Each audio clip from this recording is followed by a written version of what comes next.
Hey, Dale the Librarian here. I'm going to try and make a quick video, but I think it's going to push out pretty far. But here's an index of what we're going to look at. We're going to look at how to track down the jargon and the density of different keywords and discover other keywords along the way with USearch.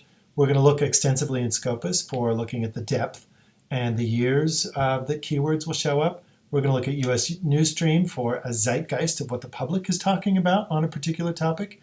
And lastly, we'll go to a fun Friday thing, which is Google Ngram. It's kind of like what do you call it? Like a parlor trick, a party thing. It's fun, and it's actually semi-scholarly. But let's start out with the USearch one. When we're looking at USearch, you have to type terms like sex addiction in quotes. Otherwise, it will look for one word in one place and the other word in other places. And sometimes you'll get that phrase. You could look up like long strings of words as long as you put them in quotes.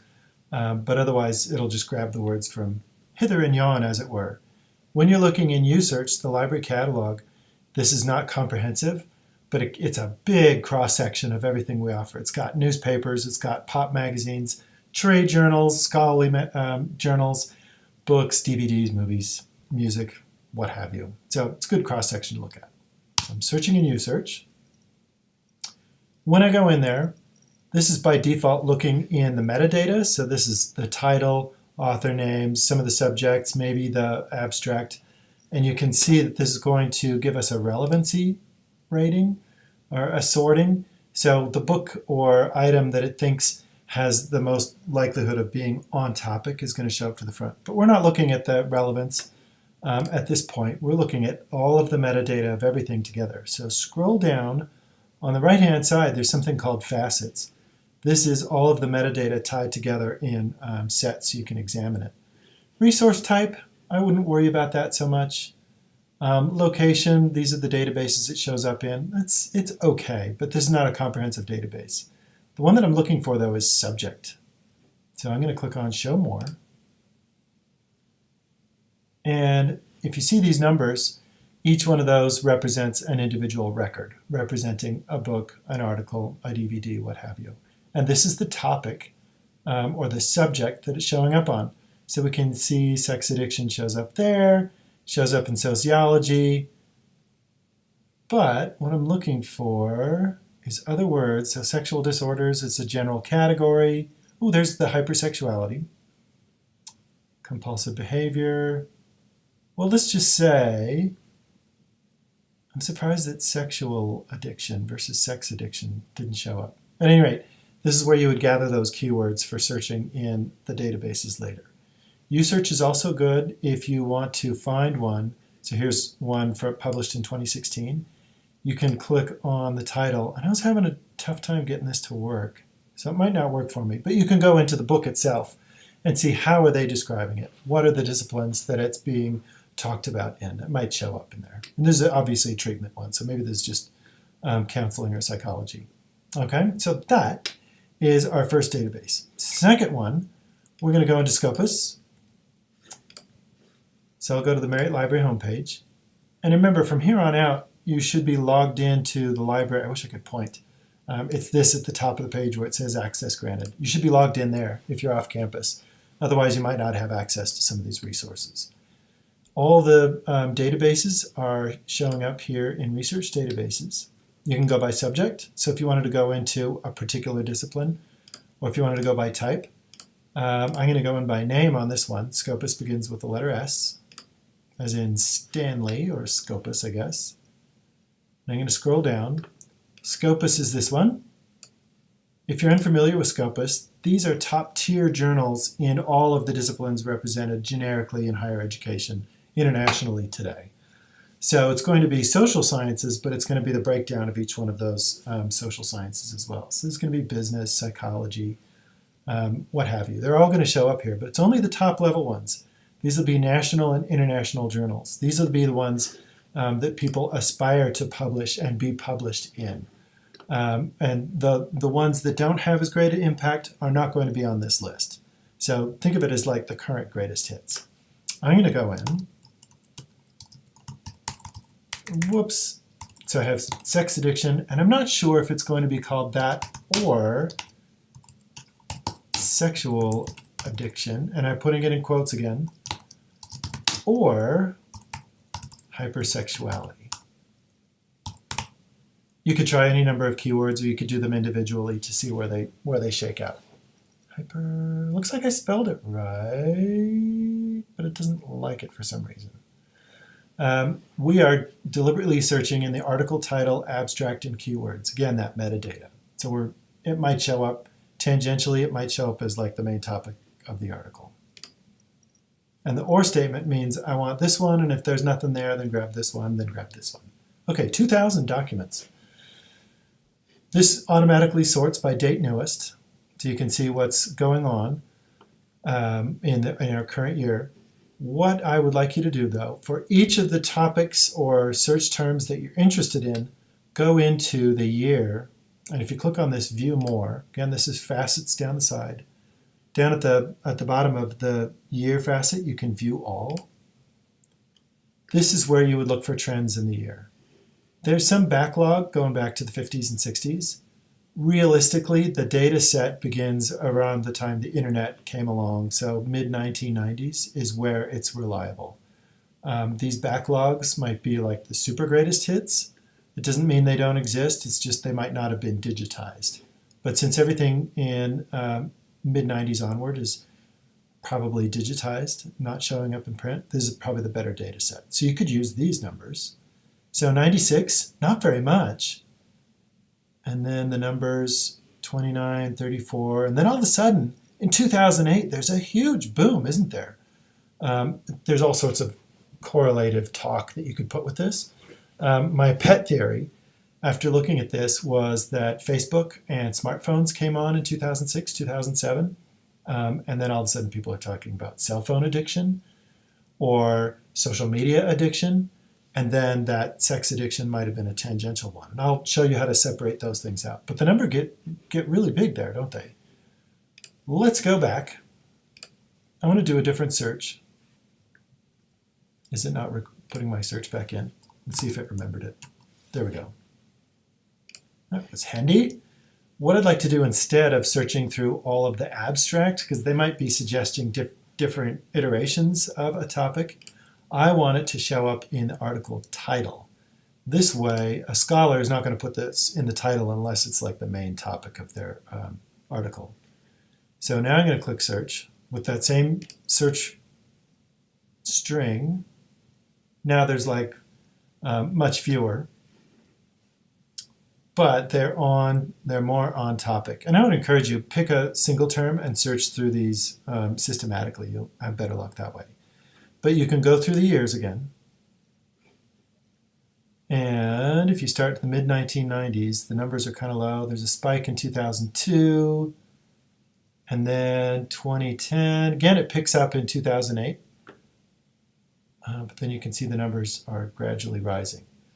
Is that because more people are writing about it? Is it because there's more journals?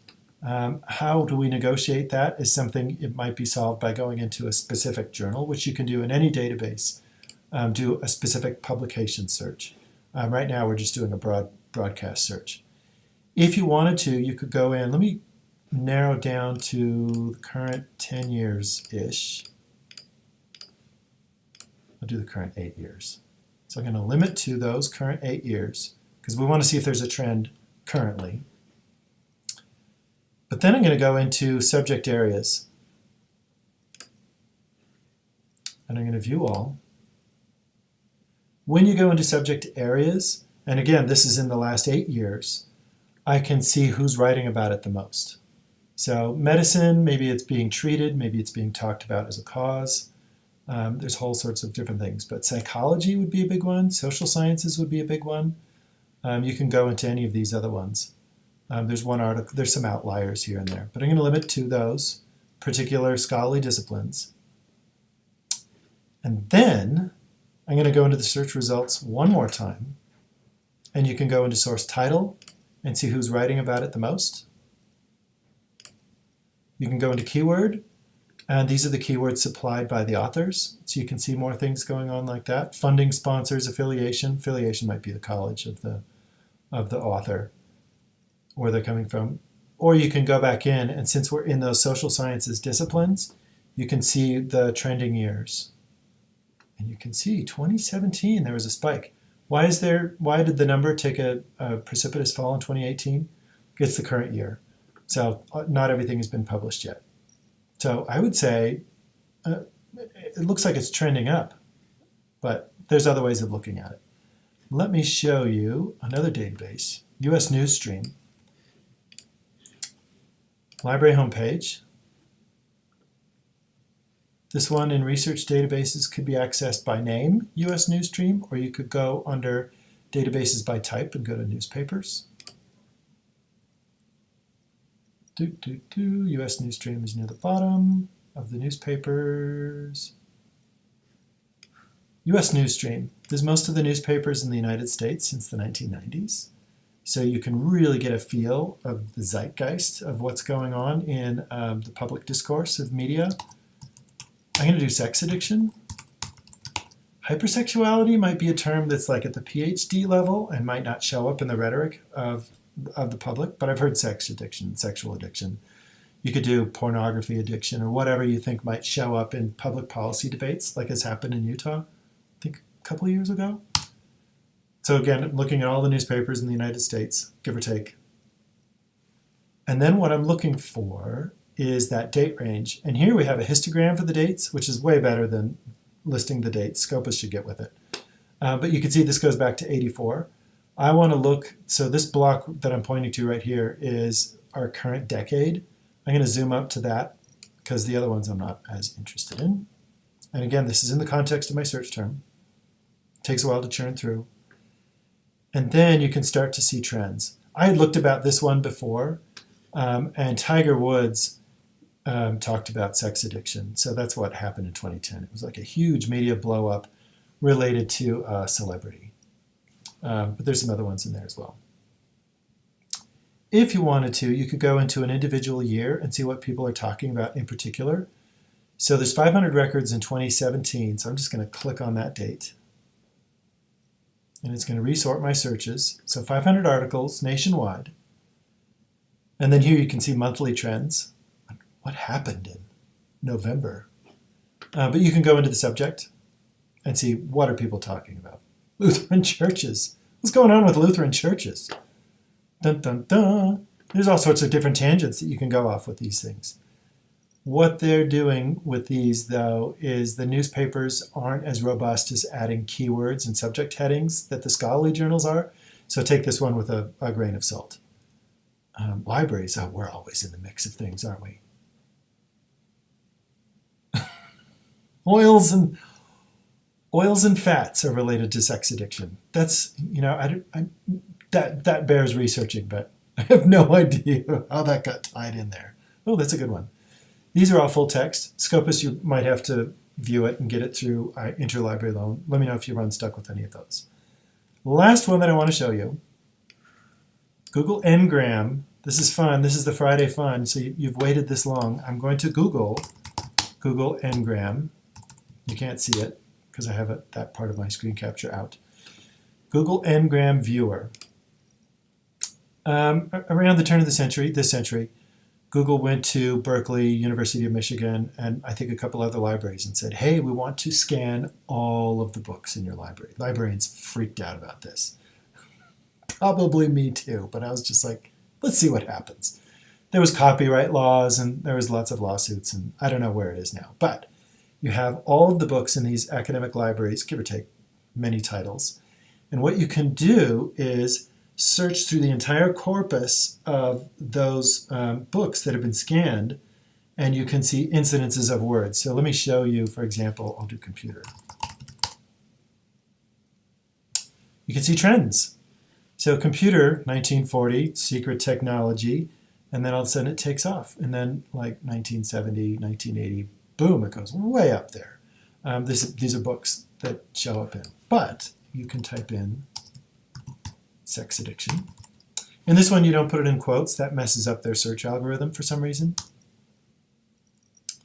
You can see sex addiction, in particular, shows up kind of grumbling here and there for years, and then mid-1980s, all of a sudden it peaks in 1991-92. There was a huge deal going on at that time related to censorship.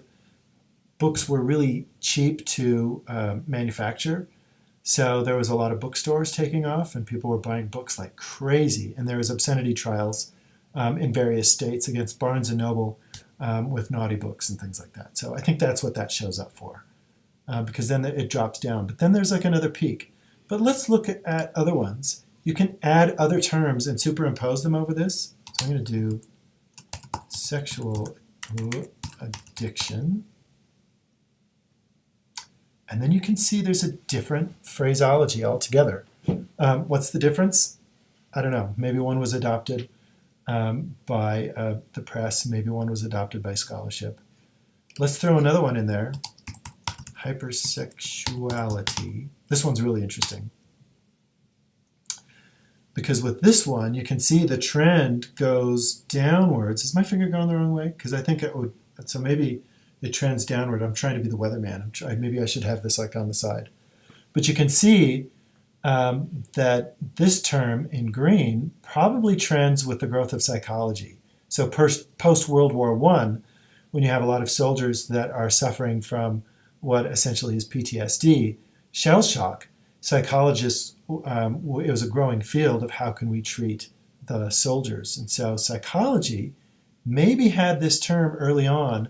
Did it get co-opted by the sex addiction? I don't know. I think the relevant one that you want to look at, though, is the sexual addiction. And you can see that it is trending upwards. And the mid-1990s happened. So let's see, what is this date right here? 1995 was the low, but then it started coming back on because of the internet, undoubtedly with the internet. And so we saw it trend up from 95 with the internet, and then it trends up from 2008 because of cell phones. I think you're onto something. And these are some of the data that you can use to look at this. I hope you have a lovely Friday.